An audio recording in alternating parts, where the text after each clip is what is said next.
एक बार एक चरवाहा गाय चराने के लिए अपने जानवरों के साथ एक तालाब के किनारे चुपचाप बैठा हुआ था। तभी अचानक उसका नज़र तालाब में नहा रहे एक ब्राह्मण पर पड़ा, जो ब्राह्मण बार बार नाक को दबाकर पानी में डुबकी लगा रहा था। चरवाहे को ये बात समझ में नहीं आ रहा था कि पंडित जी बार बार अपने नाक को दबाकर पानी में डुबकी क्यों लगाते हैं। जब पंडित जी स्नान करके तालाब से बाहर निकले, तब चरवाहे ने पंडित जी से पूछा कि हे पंडित जी, कृपा करें और हमें ये बतलाएं कि आप पानी में नाक दबा करके क्यों डुबकी लगा रहे थे। पंडित जी समझे कि इस मूर्ख चरवाहे को क्या समझाऊं, और उससे पीछा छुड़ाने के लिए एक साधारण शब्द में कह दिए कि मैं जब पानी में डुबकी लगा रहा था नाक बंद करके, तब मुझे अंदर में प्रभु का दर्शन हो रहा था। इतना कहने के बाद पंडित जी चरवाहे से पीछा छुड़ाकर लंबे लंबे पांव बढ़ाकर वहाँ से जाना शुरू कर दिए।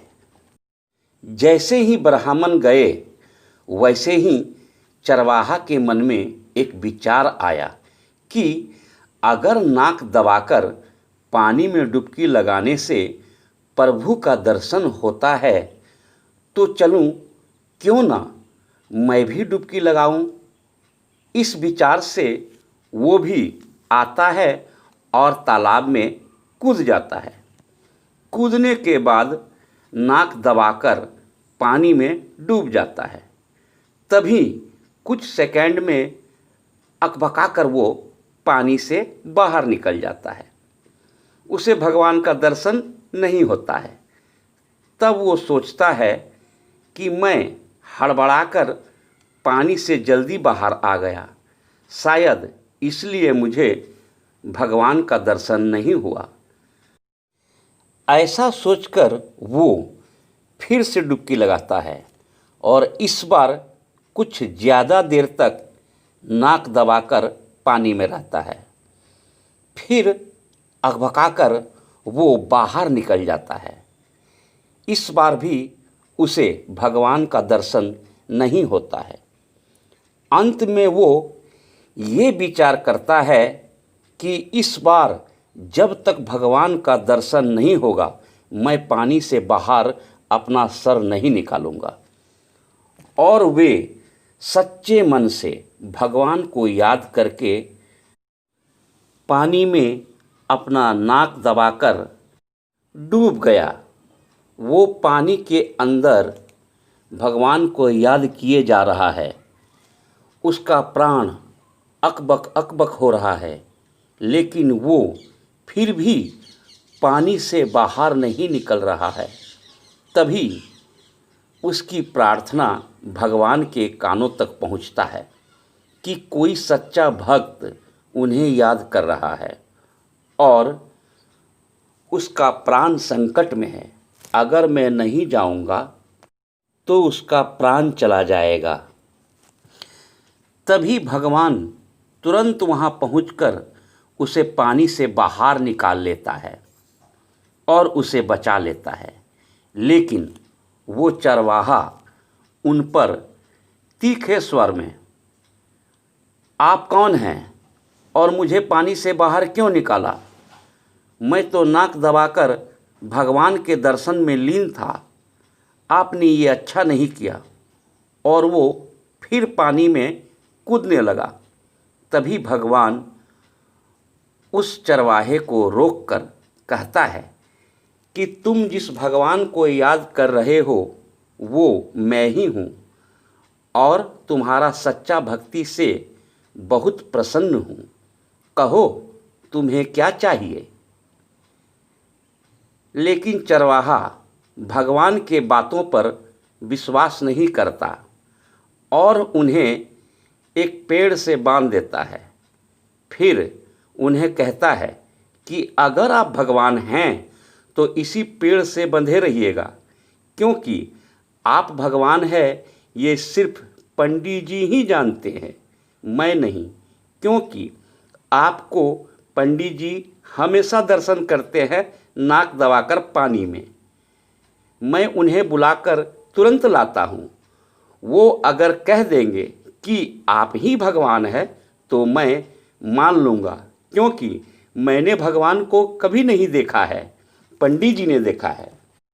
भगवान चरवाहे की बात सुनकर मन ही मन मुस्कुराते हैं और चरवाहे ऐसा कहकर पंडित जी की तरफ दौड़ जाता है। कुछ ही दूरी पर पंडित जी उसे जाता हुआ दिखता है। चरवाहा पंडित जी को आवाज़ देता है, लेकिन पंडित जी अनसुना करते हुए तेजी से आगे की ओर दौड़ने लगता है। पंडित जी सोचता है कि लगता है अब चरवाहा मुझे पकड़कर मारने के लिए आ रहा है। तभी चरवाहा लपक कर पंडित जी को पकड़ लेता है। पंडित जी तो डर जाते हैं। तभी चरवाहा अपना सारा आप बीती पंडित जी को सुनाता है। पंडित जी चरवाहे का आप बीती सुनकर सोचता है, ये कैसे हो सकता है? भगवान ने इसे दर्शन दिया और भगवान को कोई कैसे पेड़ में बांध सकता है? ये बात पंडित जी को कुछ अटपटा लगता है और वो सोचते हैं कि आज हम किसी बहुत बड़े मुसीबत में फंस गए हैं। फिर पंडित जी चरवाहे के साथ उस पेड़ के पास पहुंच जाता है जहां भगवान बंधे होते हैं, लेकिन भगवान चरवाहे को दिखता है मगर पंडित जी को नहीं। अब चरवाहा पंडित जी को, देखिए पंडित जी, क्या यही भगवान है? पंडित जी गौर से पेड़ के तरफ देखता है। पंडित जी को सिर्फ पेड़ दिखता है, भगवान नहीं। लेकिन पंडित जी डर से चरवाहे को कह देता है, अरे हाँ, यही तो भगवान है जिनका दर्शन मैं रोज पानी के अंदर करता हूँ। तभी चरवाहा प्रभु के चरण में गिर जाता है और पंडित जी चुपके से तुरंत वहाँ से तेजी से रफू चक्कर हो जाते हैं। तो आइए, आशा करता हूँ कि ये कहानी आप सबों को अच्छी लगी होगी। इस कहानी को सुनाने का मेरा यही उद्देश्य है कि भगवान दर्शन एक विश्वास और सच्चा भक्ति है।